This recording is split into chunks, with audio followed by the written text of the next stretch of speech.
Smile because it happened. The whimsical career of Dr. Seuss. There actually wasn't much for Marco to tell about his walk home from school down Mulberry Street, just seeing a broken-down wagon drawn by a horse. But the imaginative little boy couldn't simply relay that boring vision to his dad. No, before he told his tale, he would have to perk it up a bit. As a gleam lit up his eyes and a smile turned up the corner of his mouth, the perking began. Suddenly the horse transformed into a zebra and the wagon into a golden chariot. Then the wagon became a fancy sleigh. Soon the zebra changed into a reindeer. Without notice, the sleigh turned into a sparkling bandwagon, sporting a lively brass band. It would need to be pulled by an elephant, Marco decided. As his imagination clicked into high gear, he began to select the perfect pachyderm. I'll pick one with plenty of power and size, a blue one with plenty of fun in his eyes, Marco decided. And then, just to give him a little more tone, have a Raja with rubies perched high on a throne. Before Marco's inventive mind finished with the mundane horse and wagon he had seen slogging down Mulberry Street, the scene shimmered with excitement. The elephant was soon joined by 2 giraffes and a squadron of policemen on motorcycles to escort the assemblage past the mayor and an alderman. As they pranced along, a shower of confetti rained down on them. Before he could tell his dad the inflated version of his walk home from school, though, Marco burst his own fantasy bubble. His father, he sadly decided, would never believe his made-up tale. When his dad inquired about what Marco had seen on his walk home, the dejected little boy just dropped his head and told the boring truth. "Nothing," I told him, growing red as a beet, "but a plain horse and wagon on Mulberry Street." Little Marco's dejection was eventually felt by the writer and illustrator who had created him. In fact, following the 27th rejection of the manuscript, and to think that I saw it on Mulberry Street, Ted Geisel knew exactly what to do with it. Burn it. As he strode down a sidewalk in his hometown of Springfield, Massachusetts, a Grinch-like frown occupied his forlorn face. The vivid images of Marco, the elephant, the giraffe, the Raja, and all the rest were replaced with that of a flaming pile of crumpled typing paper. His mind was made up. Marco had to go up in smoke.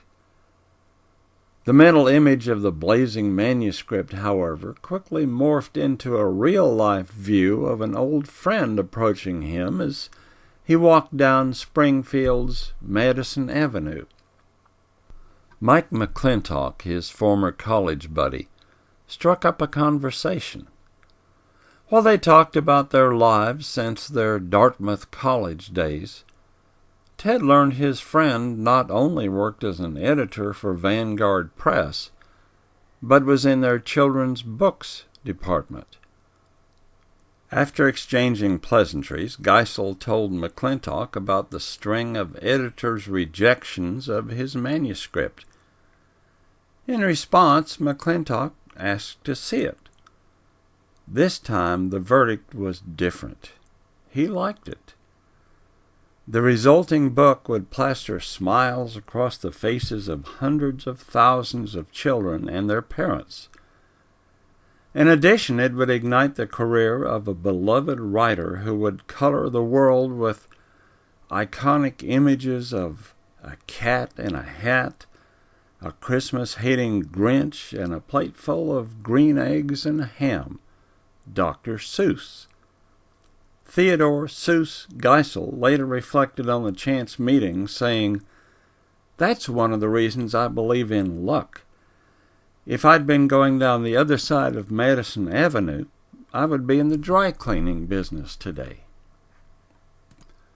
Lady Luck may have smiled on him on that day in 1937, but she had pretty much ignored him for several years before that.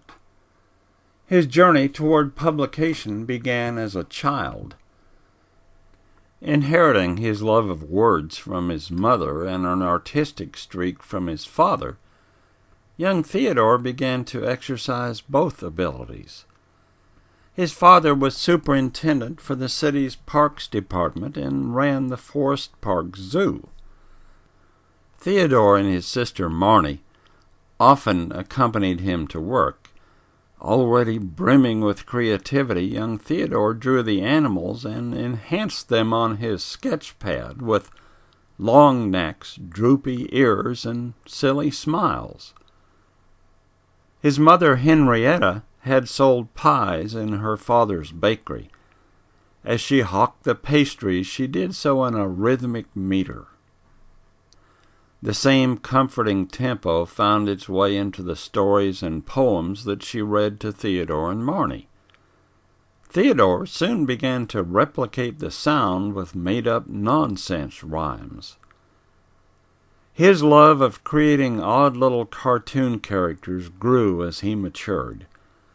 While attending Dartmouth College, he often doodled during his classes more than he took notes.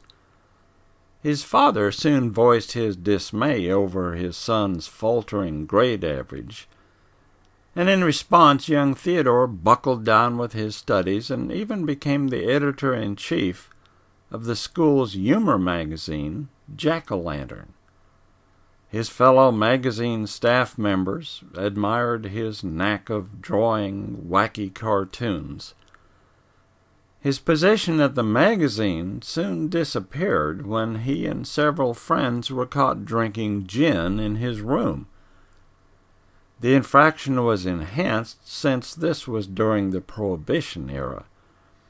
One of the punishments allotted was to be taken off the Jack-o'-lantern staff. Always innovative, Theodore continued drawing cartoons for the magazine under a pen name. He signed his cartoons with his middle name, which was also his mother's maiden name, of Seuss. Since he had improved his grades, Geisel decided to become a college English professor. Following graduation from Dartmouth, he enrolled at Oxford and set his sights on obtaining a doctorate in English literature. Soon, though, he decided his pathway to success would likely not include academia. His feelings were supported by a classmate, Helen Palmer, who steered him toward drawing as a career.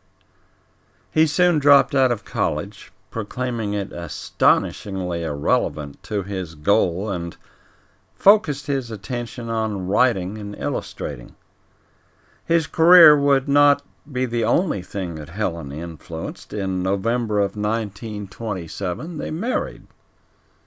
Years later, with tongue-in-cheek, he decided to give himself a doctorate in name only, and would begin using the name Dr. Seuss. It would be a decade before Geisel launched his children's books. For several years he worked for the humor magazine Judge and also sold illustrations and cartoons to Vanity Fair, Liberty, Life, and other magazines. Both Ted and Helen loved to travel, and in 1936, during a European voyage, he began to write a children's poem to the rhythmic droning of the ship's engines. The result was, "And to think that I saw it on Mulberry Street." Several of his classic books similarly sprang from chance incidents. In the mid-50s, Houghton Mifflin's education division director gave Geisel a long list of words that he felt children should learn at an early age. He then challenged Geisel to use them to write me a story that first graders can't put down. The result, The Cat in the Hat, remains a classic page-turner. 5 years later, publisher Bennett Cerf bet Geisel he couldn't write a children's book using 50 or fewer different words. Not only did Geisel win the bet, but launched the best-selling Green Eggs and Ham. Although Dr. Seuss is no longer around to produce his parade of one-of-a-kind characters, they continue to entertain children and their parents around the world. As we smile at the Cat in the Hat, Horton the Elephant, Sam I Am, the Grinch, and all the rest, it's only natural to mourn the absence of their creator. Most likely, though, he would give us the same advice he once used for the title of one of his many popular books: "Don't cry because it's over, smile because it happened."